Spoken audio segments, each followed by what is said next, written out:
Salut à tous, j'espère que tout le monde va bien. On se retrouve aujourd'hui pour la market update sur BTC, le Forex et le Gold. Donc hier, on s'était quitté sur BTC, on était jeudi, donc je vous l'ai fait aux alentours d'ici, d'accord? On avait vu ce qu'il y avait à aller chercher. On avait dit aussi qu'on pouvait très bien aller chercher, retrouver, enfin reprendre le high à un moment donné. Qu'est-ce qu'ils sont venus faire? Ils sont venus SFP le high. Actuellement, nous sommes dans la POI que je vous avais indiqué, c'est-à-dire sous la liquidité ici. On a déjà une divergence sur le RSI en M15 visible. Il manquerait plus qu'elle break vers le haut pour qu'elle se valide. Donc pour le moment, elle n'est pas encore valide, mais ça ne serait tardé, puisque même si je regarde là, j'ai 1, 2, 3, 4, 5. Si je valide avec le RSI en plus, c'est valide. Donc je m'attends à une ABC dans pas longtemps sur le BTC. Minimum, ce que je voudrais voir, c'est le voir revenir au 61,8, voire peut-être même un peu plus. Donc on va se mettre une petite zone ici. Donc pour aujourd'hui, on voit que là on a briqué la structure ici. On est passé dessous, on clôture.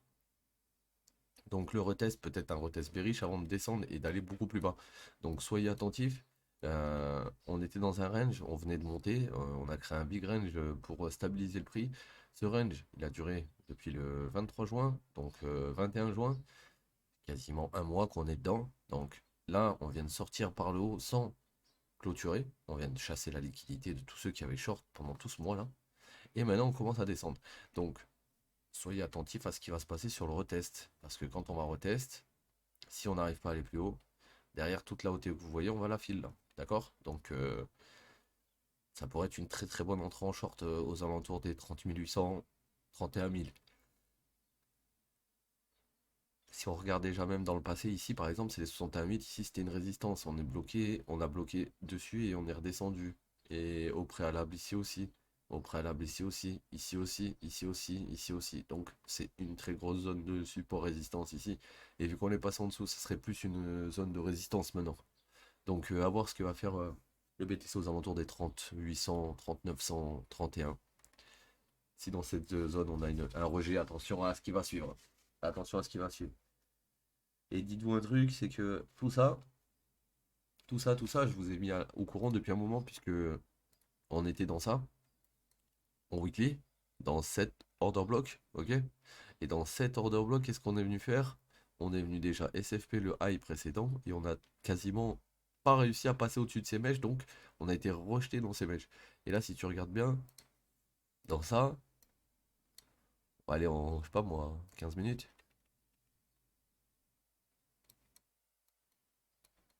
Alors attends, c'est peut-être un peu plus. Là, on va aller en 15 minutes, comme on a dit. Non, c'était en daily que je voulais aller. Voilà, c'est ça. Donc là, regardez, ici, vous avez la zone de l'IT ici, d'accord? Et regardez ce qu'on a fait ici. On a fait une SFP dedans avant de redescendre. Sauf que cette SFP ici qu'on a créée, qui était censée être le top, en fait, elle a été trop shortée. Et du coup, quand on est revenu faire la B, on est venu chasser au-dessus de là. Donc il y a des très grandes chances que là, si on corrige maintenant, qu'on vienne à prendre même ce lot et qu'on descende dans cette leg là. Donc soyez patients et à voir ce que va faire le marché quand on va remonter au 61,8 là. Faire un tour sur l'euro USD. Euro USD qui pour le moment range, hein, toujours dans son range. Pour le moment, il n'y a rien de très de jouable, hein, de vraiment bien jouable. Là, on est revenu dans la POI. Donc, hop, ici, on est revenu dans cette POI. Pour l'instant, elle tient. Il faudrait voir ce qui pourrait se passer ici. Si on arrive à casser cette trendline, hein, on pourrait venir prendre de la liquidité, revenir là-dedans, là, même avant, je pense, ici, là, dans un premier temps. Donc, pour l'euro USD, vu que votre marché il a tendance à être bullish, mais que là on est dans un range de correction bearish, je vous conseillerais d'attendre le retracement d'ici, de voir si on crée un nouveau plus bas. Si on ne crée pas de nouveau plus bas, mettez une Fibo. Si le ratio de Fibo est correct à l'endroit où vous êtes, il y aura peut-être un angle à tenter pour aller rechercher toutes ces liquidités là. Ok? Alors le GBP, pareil, le GBP, il n'est pas venu chercher la dernière liquidité ici, il est juste venu reprendre ça, donc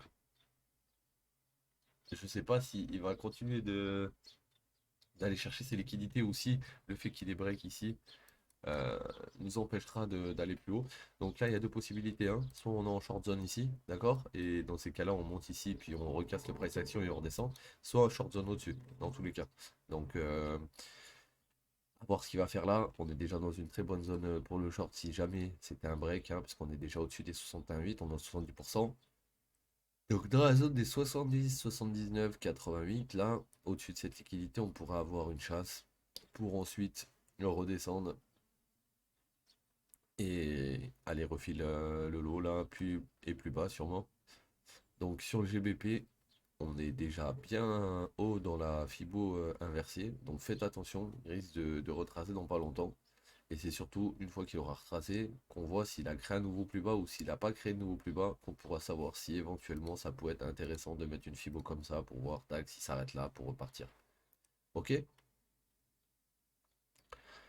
Le gold.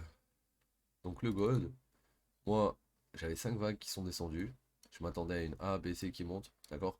Donc bah là pour l'instant j'ai une sous A qui s'est créée. Là j'ai un début de sous B qui a voulu se créer. Mais le problème c'est qu'on n'a pas réussi à prendre ce niveau encore. Donc pour moi elle n'est pas finie. Donc si je me base par rapport à la leg précédente, on voit qu'on avait été rejeté au 61,8 pile. Maintenant j'aimerais bien voir où est-ce qu'on va être rejeté ici. Parce que là actuellement on est au 50%. Le 61,8 ça serait 19,18 voire 19,20. Donc toute cette zone là, ça pourrait être une très bonne zone de short pour aller chercher cette dernière liquidité qui est ici et atterrir dans cette POI potentiellement pour finir la B. On peut très bien finir la B ici, continuer, faire la C maintenant et à la fin de ma ABC, quand on va retracer, revenir là-dedans. Mais c'est un peu moins probable quand même.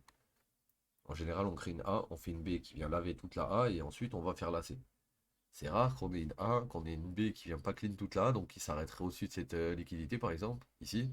Donc on n'est pas passé en dessous, on n'a pas sorti ces mecs là. Et derrière on fait la C. Et si ces mecs là ils ont pas TP en haut de la C, quand on va retracer, on va revenir dessous d'ici, donc on les baisera à ce moment. Mais en général ils auront TP quoi. Donc voilà. Donc là il y a le week-end qui arrive. Soyez vigilants, parce que le Forex dans tous les cas va fermer. C'est possible que la semaine prochaine on ait pas mal de short, hein, parce que là comme je vois, on est tout quasiment sur tous les coins en train de mettre des fibos à l'envers pour pouvoir choper ben, la suite du break, quoi, en fait. Donc, faudra voir ce qui va se passer lundi, ok? Puis, je vous enverrai les plans pour la semaine prochaine, lundi, quand je serai en live. Ok, les mecs? Donc, je vous souhaite un bon week-end. Prenez soin de vous. Et puis, je vous dis à lundi. Ciao, l'équipe.